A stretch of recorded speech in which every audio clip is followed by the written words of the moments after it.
तो दोस्तों नमस्कार, आप सभी का स्वागत है आपके अपने YouTube चैनल एक्सेस एकेडमी पर। दोस्तों टीजीटी पीजीटी नागरिक शास्त्र रिमाइंडर सीरीज के अंतर्गत इस वीडियो में प्रस्तुत है नागरिक शास्त्र अथवा राजनीति विज्ञान के महत्वपूर्ण प्रश्नों का वन लाइनर रिवीजन नोट्स, जो आप सभी के आगामी परीक्षाओं जैसे TGT PGT LT grade, GSC प्रवक्ता, जीडीएस, उच्चतर शिक्षा सेवा में असिस्टेंट प्रोफेसर भर्ती, केबीएस और नेट जेआरएफ के लिए बहुत ही उपयोगी है।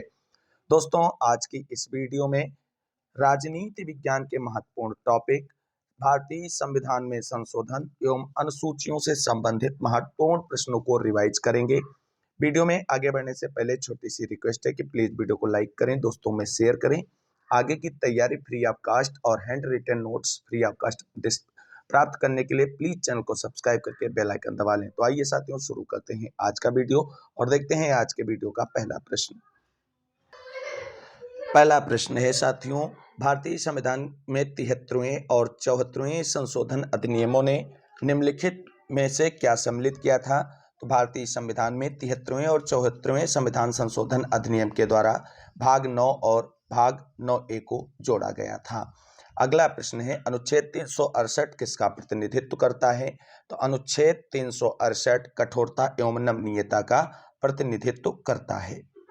अगला प्रश्न है, भारतीय संविधान में कौन कौन सी विशेषताएं पाई जाती हैं? तो भारतीय संविधान में प्रमुख विशेषताएं पाई जाती हैं जो हैं संशोधन की बहुल प्रक्रियाएं, राज्यों को संशोधन की पहल करने का अधिकार नहीं दिया गया है। किस संवैधानिक संशोधन के अंतर्गत भारत में प्रशासनिक न्यायाधिकरण का प्रावधान किया गया है? तो ये 42वें संविधान संशोधन के द्वारा ऐसा प्रावधान किया गया है और इसके द्वारा भारतीय संविधान के भाग 14 का और अनुच्छेद 323 का को ऐड किया गया था। अगला प्रश्न है, अनुच्छेद 368 को किस संशोधन से संबंधित किया गया है? तो अनुच्छेद 368 को 24वां तथा 101वां द्वारा संशोधित किया गया है। अगला प्रश्न है, किस एक वाद ने भारतीय संसद को 24वां संवैधानिक संशोधन लागू करने के लिए प्रेरित किया? तो गोलकनाथ केस के बाद में भारतीय संसद को 24वां संवैधानिक संशोधन लागू करने के लिए प्रेरित किया। अगला प्रश्न देखते हैं। अगला प्रश्न है, भूतपूर्व राजाओं के विशेषाधिकार को किस संवैधानिक संशोधन द्वारा समाप्त किया गया? तो भारतीय संविधान में 26वां संशोधन करते हुए भूतपूर्व राजाओं के विशेषाधिकार यानी को समाप्त कर दिया गया था। अगला प्रश्न है, हमारे संविधान में प्रिवी पर्स और विशेषाधिकारों का उन्मूलन किस संविधान संशोधन द्वारा किया गया था? तो किया गया था 26वें संवैधानिक संशोधन के द्वारा। अगला प्रश्न है, भारतीय संविधान के प्रस्तावना में 42वें संविधान संशोधन द्वारा कौन कौन से शब्द जोड़े गए? तो 42वें संविधान संशोधन अधिनियम के द्वारा जो शब्द जोड़े गए उनमें है समाजवादी, पंथ निरपेक्ष तथा राष्ट्र की अखंडता। अगला प्रश्न है, भारतीय संविधान की भूमिका में समाजवादी एवं धर्मनिरपेक्ष शब्द कब जोड़ा गया? तो 42वें संविधान संशोधन के द्वारा जोड़ा गया था। अगला प्रश्न है, भारत के संविधान में किस संशोधन द्वारा मौलिक कर्तव्यों का समावेश किया गया था? आप सभी लोग जानते हैं भारतीय संविधान का जब निर्माण हुआ था उस समय हमारे मूल संविधान में मौलिक कर्तव्यों का प्रावधान नहीं था। बाद में 42वें संविधान संशोधन अधिनियम के द्वारा भारतीय संविधान में मौलिक कर्तव्यों को जोड़ा गया था। अगला प्रश्न है, भारत के किस संविधान संशोधन में संविधान की प्रस्तावना में राष्ट्रीय एकता के साथ अखंडता शब्द जोड़ा गया? तो ये 42वें संविधान संशोधन अधिनियम के द्वारा जोड़ा गया। साथियों 42वां संविधान संशोधन अधिनियम काफी विस्तृत रूप से संविधान में संशोधन करने का कार्य किया गया इसके द्वारा और इसलिए इसे लघु संविधान के नाम से भी जाना जाता है। अगला प्रश्न है, भारतीय संविधान के किस संशोधन द्वारा आंतरिक अशांति पद के स्थान पर सशस्त्र विद्रोह पद का प्रयोग किया गया? तो वो है 44वां संविधान संशोधन। अगला प्रश्न है, कौन सा संशोधन मिनी संविधान कहा जाता है? तो 42वां संविधान संशोधन मिनी संविधान कहा जाता है।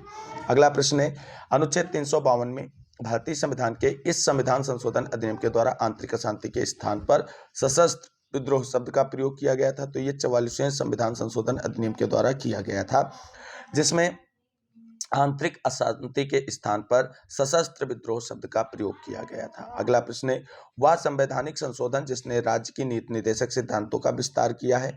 तो वह 42वां संविधान संशोधन। अगला प्रश्न है, संविधान के किस संशोधन द्वारा स्पष्ट रूप से यह बताया गया कि भारत का राष्ट्रपति मंत्रिपरिषद द्वारा दिए गए परामर्श को मानने के लिए बाध्य है? तो ऐसा प्रावधान भी 42वें संविधान संशोधन के द्वारा किया गया। भारत के संविधान में 10वीं अनुसूची किस संविधान संशोधन द्वारा जोड़ी गई? तो 52वें संविधान संशोधन के द्वारा भारत के संविधान में 10वीं अनुसूची जोड़ी गई। अगला प्रश्न है, राजनीतिक अस्थिरता को जन्म देने वाली दल बदल की परंपरा को किस संशोधन द्वारा सीमित किया गया था? तो यह सीमित किया गया था 52वें संवैधानिक संशोधन अधिनियम के द्वारा, और दल बदल से संबंधित प्रावधान जो है वो 10वीं अनुसूची में है।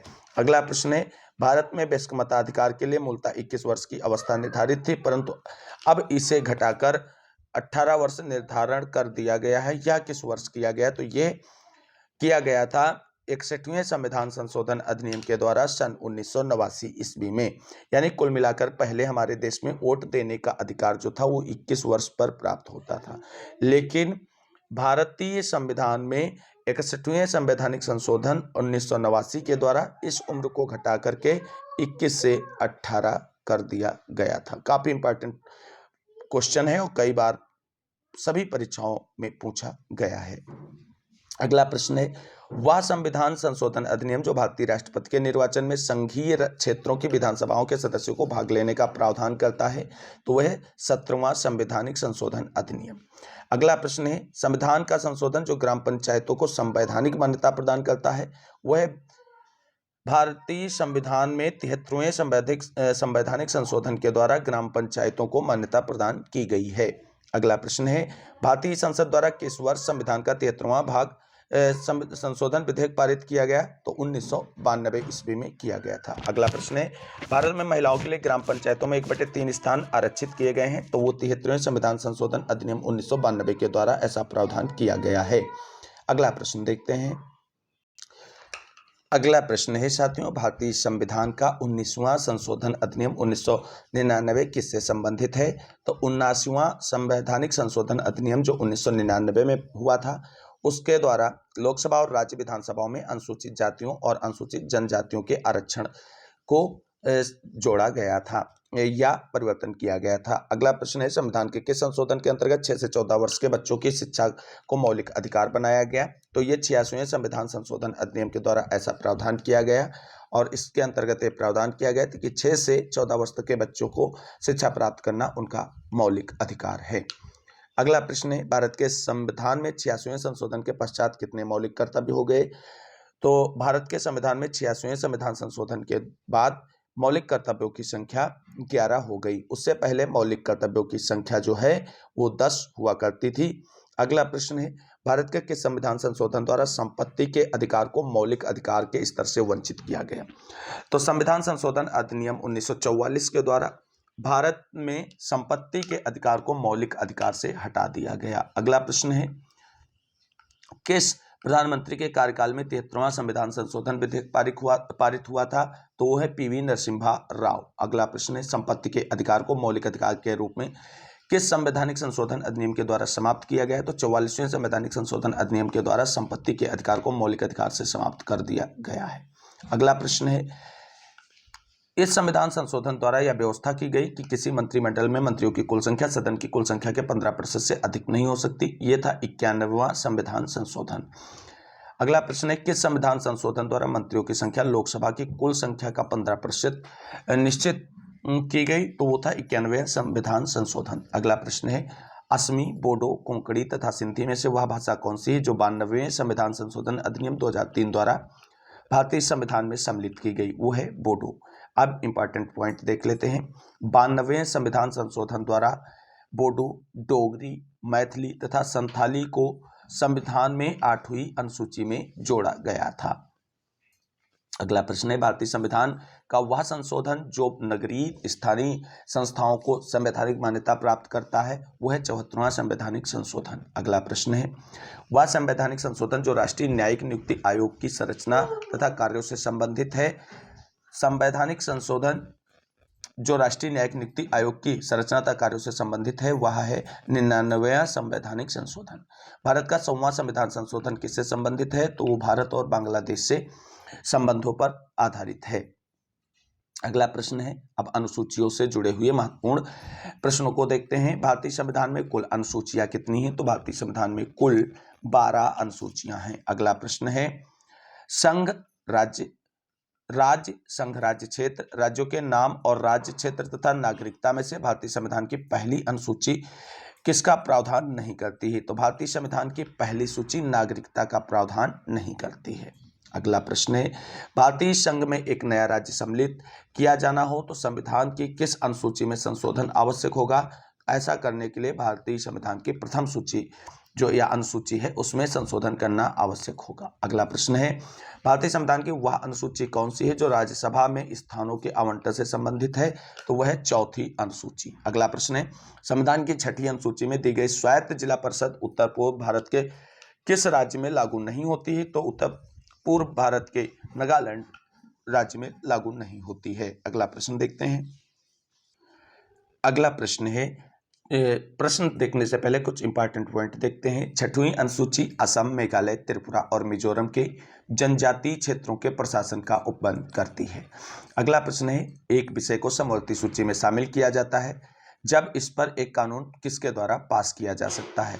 समवर्ती सूची के विषयों पर केंद्र और राज्य दोनों के द्वारा कानून बनाए जा सकते हैं और कोई भी विषय अगर समवर्ती सूची में है तो भारत का कोई भी राज्य उस पर कानून बना सकता है और केंद्रीय सरकार भी उस पर कानून बना सकती है। अगर समवर्ती सूची के किसी विषय पर केंद्र सरकार और राज्य सरकार का कानून अलग अलग है तो ऐसे में केंद्र सरकार के कानून को मान्यता दी जाएगी और राज्य सरकार का उस विषय पर जो कानून बना होगा वो स्वतः निरस्त हो जाएगा।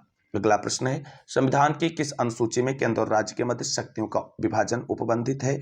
सातवीं अनुसूची में केंद्र और राज्यों के मध्य शक्तियों के विभाजन से संबंधित प्रावधान किए गए हैं। अगला प्रश्न है, भारतीय संविधान की समवर्ती सूची में कौन सी सम्मिलित नहीं है? तो भारतीय संविधान की समवर्ती सूची में लोक व्यवस्था शामिल नहीं है। अगला प्रश्न है, लोक व्यवस्था, कब्रिस्तान, लोक स्वास्थ्य, न्यायालय का अवमान में से कौन सा राज्य सूची का विषय नहीं है? तो न्यायालय का अवमान जो है वो राज्य सूची से संबंधित नहीं है। अगला प्रश्न है, विदेशी ऋण, डाकघर बचत बैंक, अंतरराज्यिक व्यापार तथा कृषि आय पर कर में से कौन सा संघ सूची का विषय नहीं है?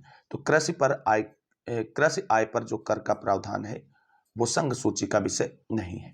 अगला प्रश्न है, विवाह एवं तलाक, नागरिकता, बैंकिंग एवं अंतरराज्य व्यापार में से कौन सा विषय संघ सूची का विषय नहीं है? तो विवाह एवं तलाक जो है वो संघ सूची का विषय नहीं है। अगला प्रश्न है, विवाह तथा विवाह विच्छेद, संघीय लोक सेवाएं, पुलिस तथा आयकर में से कौन सा विषय भारतीय संविधान की समवर्ती सूची के अंतर्गत आता है? तो विवाह एवं विवाह विच्छेद जो है वो समवर्ती सूची के अंतर्गत आता है।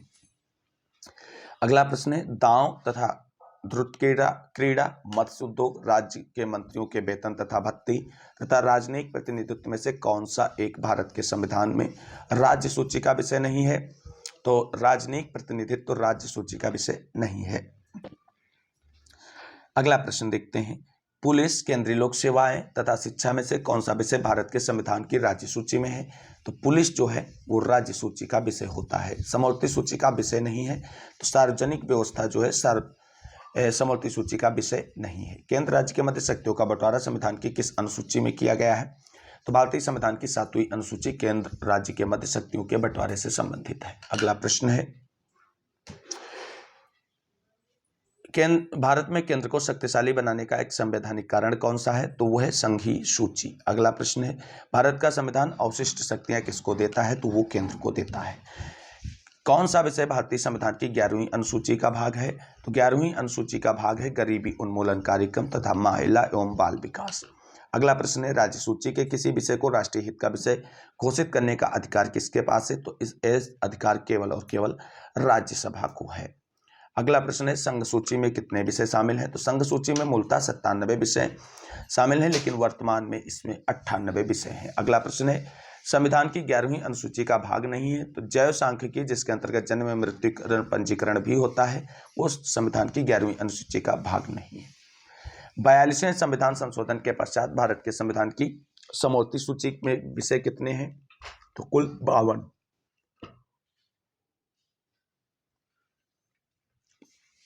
अगला प्रश्न है, समवर्ती सूची में परिभाषित विषयों पर विधियों का निर्माण कौन कर सकता है? तो राज्य विधानमंडल एवं भारत का संसद दोनों कर सकते हैं। अगला प्रश्न है, मूलतः संविधान की 8वीं अनुसूची में कितनी भाषाओं का उल्लेख किया गया था? तो कुल 14 भाषाओं का उल्लेख किया गया था। अगला प्रश्न है, भारतीय संविधान की 8वीं अनुसूची में कितनी भाषाओं का वर्तमान में उल्लेख है? तो मूल संविधान जो था उसमें 14 भाषाओं का उल्लेख था, लेकिन विभिन्न संवैधानिक संशोधनों के द्वारा उसमें भाषाओं को जोड़ा गया और वर्तमान में भारतीय संविधान की 8वीं अनुसूची में कुल 22 विषय हैं। अगला प्रश्न देखते हैं। अगला प्रश्न है साथियों कि भारतीय संविधान की 8वीं अनुसूची में हिंदी, अंग्रेजी, संस्कृत तथा संथाली में से कौन सी भाषा सम्मिलित नहीं है? तो भारतीय संविधान की 8वीं अनुसूची में अंग्रेजी को सम्मिलित नहीं किया गया है। अगला प्रश्न है भारत के संविधान की 8वीं अनुसूची का संबंध किससे है? तो 8वीं अनुसूची का संबंध भाषा से है। अगला प्रश्न है भारतीय संविधान की 10वीं अनुसूची का संबंध किससे है? तो 10वीं अनुसूची का संबंध दल बदल या दल परिवर्तन निरहता प्रावधानों से है। अगला प्रश्न है भारतीय संविधान में दल बदल निरोधक अधिनियम के संबंध में प्रावधान किस भाग में किया गया है? तो ऐसा प्रावधान संविधान की 10वीं अनुसूची में किया गया है। अगला प्रश्न है संविधान की 12वीं अनुसूची किसके कार्यों से संबंधित है? तो वो नगर पालिकाओं के कार्यों से संबंधित है। अगला प्रश्न है भारतीय संविधान की 12वीं अनुसूची में कितने विषय हैं? तो 12वीं अनुसूची में कुल 18 विषय हैं। तो साथियों ये था आज का video TGT PGT reminder series के अंतर्गत, जिसमें हमने आप सभी के साथ डिस्कस किया था भारतीय संविधान की अनुसूचियां और संशोधनों से संबंधित महत्वपूर्ण वन लाइनर रिवीजन नोट्स के प्रश्नों को। उम्मीद करते हैं आप सभी को वीडियो अच्छा लगा होगा। अगर वीडियो अच्छा लगा है तो प्लीज़ वीडियो को लाइक करें, दोस्तों में शेयर करें तथा आगे की तैयारी फ्री ऑफ कॉस्ट जारी रखने के लिए चैनल को सब्सक्राइब करके बेल आइकन दबा लें। तो साथियों आज की वीडियो में बस इतना ही। इस वीडियो को अंत तक देखने के लिए सभी साथियों को तहे दिल से शुक्रिया, बहुत बहुत धन्यवाद। मिलते हैं अगली वीडियो में संविधान की विशेषताओं से संबंधित महत्वपूर्ण वन लाइनर प्रश्नों के रिवीजन नोट्स के साथ। तब तक के लिए सभी साथियों को जय हिंद, जय भारत, वंदे मातरम। आप सभी साथियों का दिन शुभ हो।